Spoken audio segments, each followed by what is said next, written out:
Hello, you're watching the news from Kazakhstan. I'm Marina Kim, and these are the top stories. Referendum on the extension of presidential term until 2020 could take place as early as March of next year. Builders of the Almaty residential complex Zhouli hold a rally demanding to repay the wage arrears. Laptops, toys and candy are given to little patriots as gifts at presidential New Year celebrations. A referendum on the extension of President Nazarbayev's term could be held as early as March 2011, revealed on Friday members of the initiative group in Astana. Secretary of the City Council Vladimir Redkakashin said during the meeting that an application for a referendum has been already submitted to the Central Elections Committee. The question posed for the population will sound as following: do you extend the presidential term of the first president of Kazakhstan, Elbasi, the leader of nation Nursultan Nazarbayev, until December 6, 2020? The CSC already confirmed it received the application and will respond to it on Monday, December 27, via press conference. The referendum initiative was voiced earlier on Thursday in Ust-Kamenogorsk by a little-known rector of Semey University, Yerlan Sadikov. The initiative on the presidential referendum has already reached Astana. The plebiscite to extend the terms of the head of state could take place as early as March next year, said on Friday supporters of the leader's nation. For some reason, the head of the initiative group from the capital, Vladimir Redkakashin, is already confident this political campaign is predestined to succeed. The necessary application has been submitted to the Central Elections Commission already. Redkakashin says he already knows what the reply on December 27th will be. I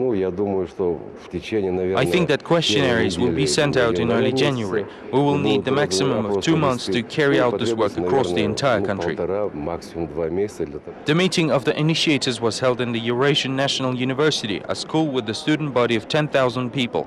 A day prior, late at night, members of another initiative group also held a similar meeting in Taraz State University, which has 9,000 students. Both events looked like Soviet-style party forums, with the only difference in the audience. The working class is now replaced with officials, musicians and teachers. Still, the unanimity was absolute and there was actually nothing to discuss. The initiative was immediately supported and city residents were then encouraged to take part in signature collection. The time simply came for this initiative. We just see no other leader in our country. Let our president live on. Let there be peace and tranquility in our country. I think that almost all residents of Kazakhstan will support this decision, and we just voiced it as an initiative group. The initiators are confident that they will not face any obstacles for the referendum, although they do realize the final decision on whether to hold the elections in 2012 will be taken by Nursultan Nazarbayev himself. In the meantime, in their drive to save state assets and prove loyalty, president supporters are even ready to spend their own money for the campaign to distribute questionnaires and collect signatures. On Friday, members of the ruling party Nuratan explained why their leader Nursultan Nazarbayev should not take part in elections and just extend his terms through a referendum. Apart from obvious budget saving, activists say this will allow avoiding possible smear campaigns and election wars between candidates. Interestingly, party members also admitted the authorities used the administrative resources during elections. I think that citizens will support the initiative because no one wants changes or some obscure development path that provides for setback or intensive development. Party members do not know whether Nursultan Nazarbayev is aware of the public initiative, but say they will have no problem whatsoever in collecting the necessary 200,000 signatures needed for the referendum initiation. Even if only Nuratan members will be involved in the referendum, it will exceed the necessary amount by 5. The initiative group over the conducting of referendum is not yet registered in the Central Elections Commission, while the MPs, members of the ruling party, referring to the opinion of their electorate, declare that the current president will receive an absolute support of the people. If we set the elections, there will be candidates, financial spending, political technology process and intestine conflicts. In a way, we're going to avoid the administrative resources. Otherwise, everyone will participate in elections. The bill on the introduction of criminal liability for legal entities adopted on Wednesday by the lower chamber could be used as a pressure tool against oppositional parties and NGOs, say Kazakh political scientists and experts. The aim of this bill is to deter and prevent crime by company leaders and managers in the interests of legal entities and their founders. Presenting the bill to the MPs, the head of the financial police, Kairat Kojamzharov, said that a law like this could have been adopted sooner, since current laws prevents the agency recover damages for the state benefit. Lawyer Utigen Ikshanov believes that tightening measures like these are not necessary for a successful fight against crime. There's no necessity for a law like this.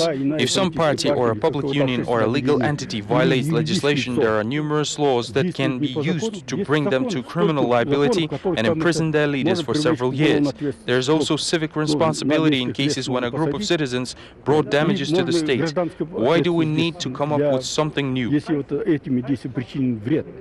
Last year, the Legal Policy Research Center, with the support of the OSCE Center, published a similar note, criticizing aspects of the bill, in particular calling the entire approach a fundamental mistake. In their turn, the opposition and the representatives of various independent NGOs already expressed their concern about the passing of the new bill. Bulat Abilov, the co-chairman of the Social Democratic Party Azad, believes the law will grant the authorities more tools to clear information and political fields of alternative views. Likely this is needed to more effectively counteract oppositional parties, media and NGOs that disagree with the authorities, express their own view contrary to official positions and ask for justice. I believe this liability will be used to shut down or eliminate these legal entities. Supporters of the leader of unregistered party Alga, Vladimir Kozlov, are trying to shield him from the persecution of the authorities. On Friday, party activists picketed the office of the ruling party Nuratan in Astana in an attempt to tell city residents about the pressure against oppositional newspapers and TV channels. Activists informed the residents of Astana how to watch independent TV channels and read websites containing alternative information over the processes within the country. In practice, it was a literacy campaign on how to set up a satellite and bypass the internet blocking. Moreover, Alga members collected signatures in support of their leader. The final figure of how many Kazakh residents condemned the unlawful actions of the authorities against Vladimir Kozlov, who was accused of tax evasion, will be revealed after the end of the last protest action this year on December 29th. We file appeals for pickets which are repeatedly denied. Secondly, these appeals contain an action Nuratan, and we want to draw the attention of the ruling party to the lawlessness in case of Kozlov. Construction workers of the company CERT, employed at site of residential complex Jolie, held a rally on Friday demanding to cover their 2-month wage arrears. The developer owes employees around $120,000, around $800 per person. Fearing they will be left with no money to celebrate the new year, the workers now threaten to destroy everything they have built so far. Construction workers say that 2 months ago, when they were employed, they received an advance payment. Money gone a long time ago, and now 150 people borrow food from the neighboring store. People live at the work site in cold, unheated and unfinished houses. All of the workers are from different regions of Kazakhstan. They explain that Almaty residents will not agree to work on such hard jobs. The leadership of the company assures that they have money and they will repay the debt in the nearest future. Workers do not believe in these promises. All of them say that they wish to earn some money from the new year, while now they don't even have money to return back home.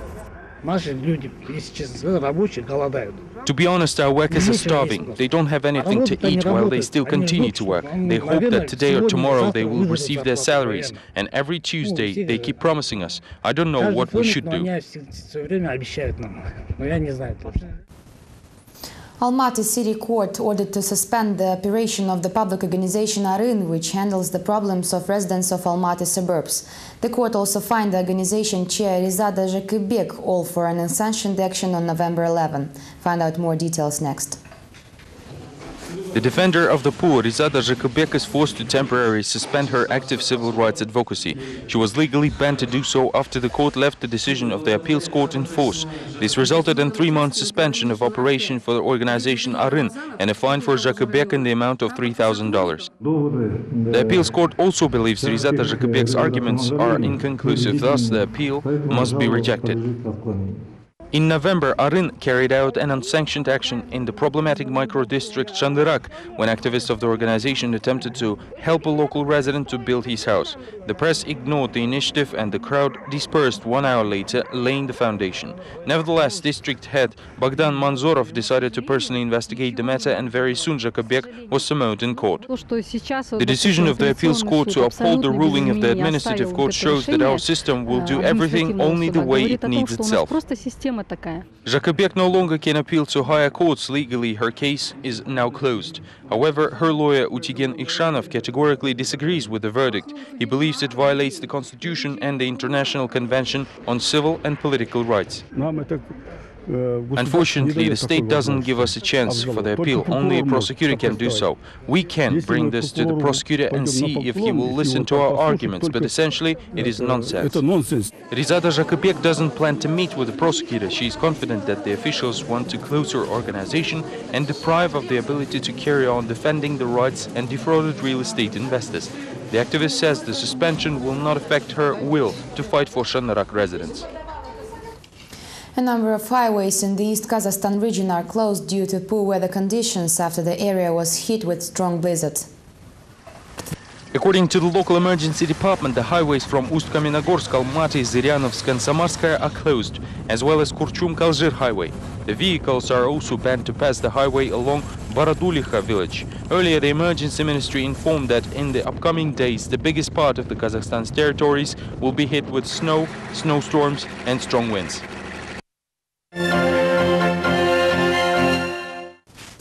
To the other news, Friday marked the 100th anniversary of Baurjan Mamyshuly, hero of the Soviet Union. The flower-laying ceremony for the occasion was held in the Almaty's Panfilov Heroes Park. The anthem of Kazakhstan opened the ceremony, and then around 40 young men laid a basket of flowers on the pedestal of the monument. The whole event lasted for no more than 15 minutes. Almaty authorities will also conduct an exhibition of writers' works timed to the anniversary of Mamyshuly, presentation of the book War Psychology, and a concert. Mamyshuly was an ordinary and special individual in the Kazakh history. The participant of the Battle of Moscow, Baurjan Mamyshuly, in 1942 was awarded with the Hero of Soviet Union order. However, he received his medal posthumously on December 11, 1990. The country celebrates the 100th anniversary of its son, the legendary hero, war veteran writer, Vice Commander Baurjan Mamyshuly. He was a symbol of truth and justice, which is never enough. The main holiday ceremony of the country, the Presidential New Year Ball, was held on Friday in all regional centers as well as Almaty and Astana. In his video address, the head of state urged kids to become more patriotic, noting that only then Kazakhstan will become a stronger, more prosperous and respected nation. Let all your dreams come true in the new year.